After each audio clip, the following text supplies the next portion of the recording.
구독 한번 눌러주시면 감사하겠습니다.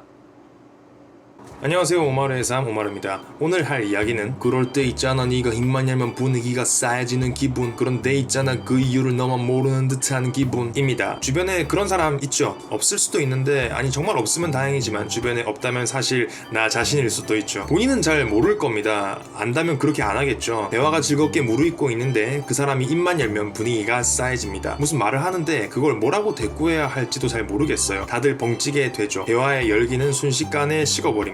예를 들면 이런 겁니다. 자, 우리는 언제 치킨을 먹을 때가 제일 맛있냐에 대해서 이야기를 하고 있었습니다. 한 친구는 여름밤에 한강에서, 다른 친구는 집에서 혼자 영화 보면서, 그러면 옆에 있던 사람은 아니 난 여자친구랑 먹는 게 제일 맛있어, 뭐 이런 식으로 각자의 이야기를 주고받죠. 그럴 때 그 문제의 인간은 이런 방향의, 이런 정도의 말을 합니다. 아니 내 친구는 같이 치킨을 먹으면 맨날 날개 2개를 지가 다 먹어. 난 왜 그런지 모르겠어.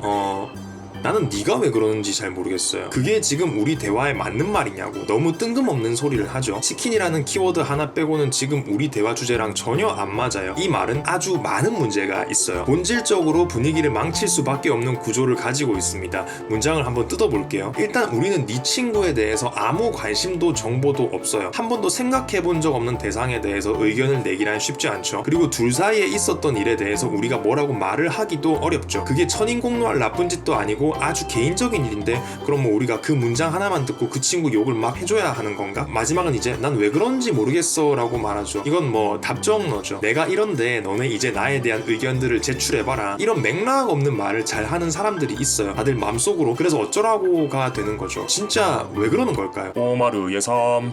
출발은 애정결핍입니다. 저는 애정결핍이야말로 인간 세상의 모든 혼란을 야기하는 원인이라고 생각해요. 관심을 받고 싶고 이야기가 내 위주로 돌아갔으면 좋겠어. 근데 그게 너무 간절하고 조급한 거예요. 그러니까 앞뒤 분간을 못하고 대화의 맥락을 무시하면서 자기 이야기를 들이미는 겁니다. 이런 사람들은 거의 모든 문장에 자기 자신이 들어가요. 대화에서 너희들의 역할은 나에 대한 견해를 말해주는 사람들인 거죠. 그러니까 우리는 다 같이 치킨을 언제 먹으면 맛있나를 주제로 재밌게 이야기를 하고 있었는데 그걸 못 견디는 거죠. 그 주제는 집어치우고 빨리 너희가 내 이야기를 했으면 좋겠어. 그러니까 마음이 급해서 나름대로는 이야기가 연결고리가 있다고 생각하면서 치킨이라는 단어만 가져와서는 자기 이야기를 하는 거죠.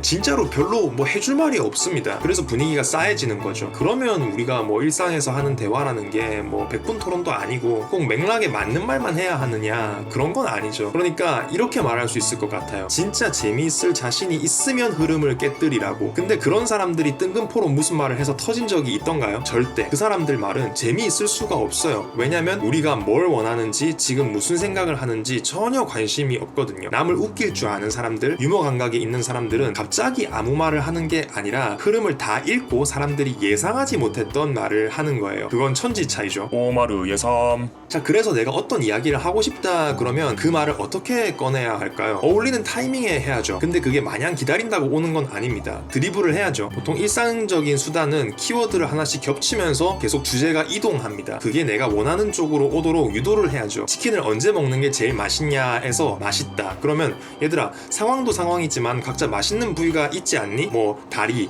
목, 날개 나오겠죠. 그럼 다른 친구들의 의견을 들으면서 나는 날개, 난 날개부터 먹어, 이런 식으로 말을 합니다. 그러면 이제 내가 날개를 좋아한다라는 정보가 주입이 된 거죠. 아까 친구 이야기도 그래요. 본인이 원하는 반응을 끌어내려면 이야기에 사람들을 깊게 몰입시켜야 합니다. 그러려면 이야기 속 정보에 대한 친절한 설명이 있으면 훨씬 수월하겠죠. 그 친구가 원래부터 식탐이 많고 이기적이다, 이런 식으로. 그렇게 내가 준비한 에피소드로 자연스럽게 사람들을 유도하는 겁니다. 이런 과정은 대화 속에서 천천히 진행이 돼야 할 거예요. 야, 이번에 내 얘기 한번 들어볼래? 이렇게 부자연스럽게 말하는 경우는 잘 없죠. 보통 골고루 순서가 돌아가고 그러면은 본인 차례도 오는 겁니다. 분명한 것은 본인의 이야기가 환영을 받고 싶다면 다른 사람의 이야기도 관심 있게 들어줘야 합니다. 이런 문제를 가진 사람이 이 동영상을 보면 어떤 생각을 할까요? 궁금하네요. 혹시 주변에 그런 사람이 없다면 괜찮습니다. 이미 보고 있잖아요. 오늘은 여기까지 하겠습니다. 안녕.